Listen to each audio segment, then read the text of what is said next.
mon intervention aujourd'hui va porter sur vraiment la stratégie du pire choisie par l'opposition.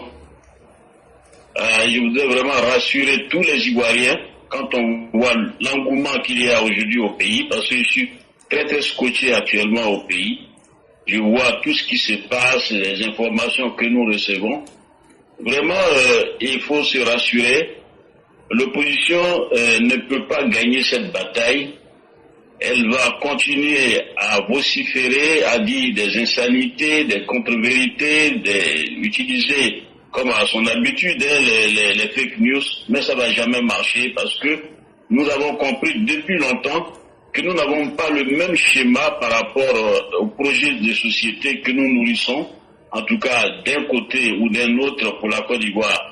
L'opposition n'est pas en capacité, sur tous les plans, de proposer un projet de société à la Côte d'Ivoire.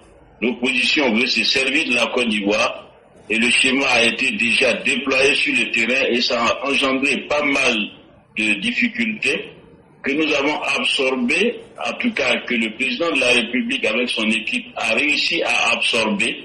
Aujourd'hui, la Côte d'Ivoire se porte mieux et la Côte d'Ivoire ne va que se porter encore davantage mieux que ce qu'on voit aujourd'hui parce que la plupart des Ivoiriens, et vous l'avez rappelé l'autre jour, j'ai beaucoup aimé cette intervention quand vous avez dit, c'est ce qui est malheureux dans la démocratie parce que tout le monde a droit à la parole. Oui, c'est ça qui est difficile, mais si vous vous référez à la sourate Al-Asr, c'est-à-dire le temps, où Dieu dit que par l'effet du temps, les hommes sont, nous constatons que les hommes sont en perdition et que c'est ceux qui croient en Dieu et qui s'agrippent, n'est-ce pas, à être constants dans la pratique des bonnes œuvres et qui sont patients et endurants, qui s'accrochent à la vérité, qui arrivent à émerger et à construire quelque chose de positif. C'est cette réalité que nous sommes en train de vivre. Et vraiment, nous devons vraiment être fiers d'être derrière un homme comme Alassane Ouattara, qui incarne vraiment cette sourate-là. Quelqu'un qui a choisi, en dépit de toute l'intensité de l'adversité, de rester droit dans ses bottes, de continuer à toujours fonctionner et au mieux qu'il faut pour conduire cette nation-là. Donc c'est une grande école et vous l'avez bien rappelé, Alassane Ouattara lui seul est une institution. Et ça veut tout dire. Nous devons rester donc dans cette dynamique-là et continuer à galvaniser, à appeler tous les Ivoiriens à se rapprocher du RHDP pour aider ce parti-là à aller plus loin pour le pays. Le RHDP a encore beaucoup à donner à la Côte d'Ivoire.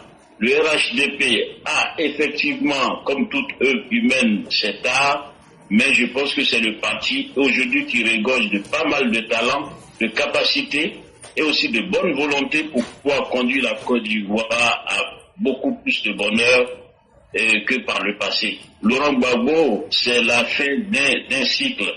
Laurent Gbagbo, c'est la fin d'un cycle. Nous avons fini.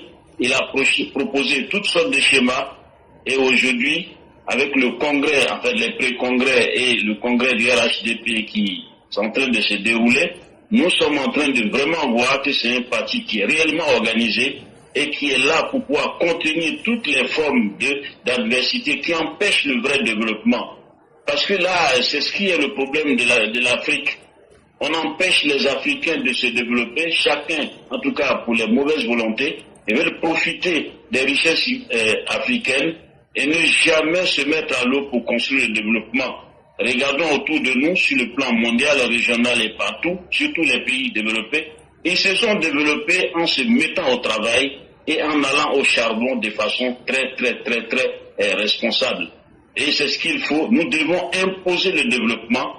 Et pour cela, je voudrais vous inviter, chers éclaireurs, et tous les EPV, qu'il y a quelque chose qu'il faut entretenir et le soutenir avec force, c'est la culture de la beauté. La culture de la beauté doit être soutenue. Amener les hommes à aimer, nos populations à aimer que ce qui est beau. Et à toujours rejeter, même si ça vient de nous, à rejeter tout ce qui est laideur. Parce que derrière tout ça, nous n'allons jamais nous émanciper. la Côte d'Ivoire, le meilleur choix qu'il y a à faire, c'est de rester dans le RHDP et de soutenir ce parti qui a encore beaucoup à donner à la Côte d'Ivoire. Donc, pour conclure, ce que je vais vous dire, c'est pour vous dire que nous sommes sur la bonne voie. La Côte d'Ivoire est sur la bonne voie. Les institutions sont en train de vraiment faire amende honorable.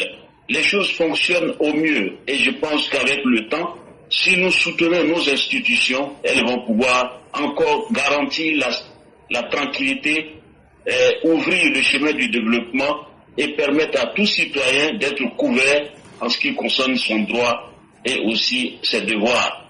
Et c'est cela que nous devons soutenir, et non faire comme des personnes comme Boga Sako, qui au lieu d'aller dans le sens du droit, ils ont humilié la connaissance, et la Côte d'Ivoire ne sera tolérée de laisser sur son territoire vagabonder tous ces intellectuels, pseudo-intellectuels qui pensent qu'ils savent mieux que les autres, alors qu'en réalité c'est des troubadours, c'est des fauteurs de troubles, ils sont dans le culte du mal, le culte du faux Dieu, le culte de l'ethnicisme, de la division des peuples. La Côte d'Ivoire va aller au-delà de tout ça et rassembler tous ces enfants autour de l'idéal du progrès qui bénéficie à tout le monde. Bonsoir, à très bientôt. Merci éclaireur, merci à tous les auditeurs. Au revoir. Merci beaucoup, cher père. Merci à tous ceux qui nous ont suivis. Merci à tous ceux qui aiment la vérité, qui aiment le beau. Merci à vous-même. Que la grâce de Dieu nous accompagne. Merci à chacun et à chacune. Demain, on se retrouve sur TikTok. Merci beaucoup. Au revoir. Merci.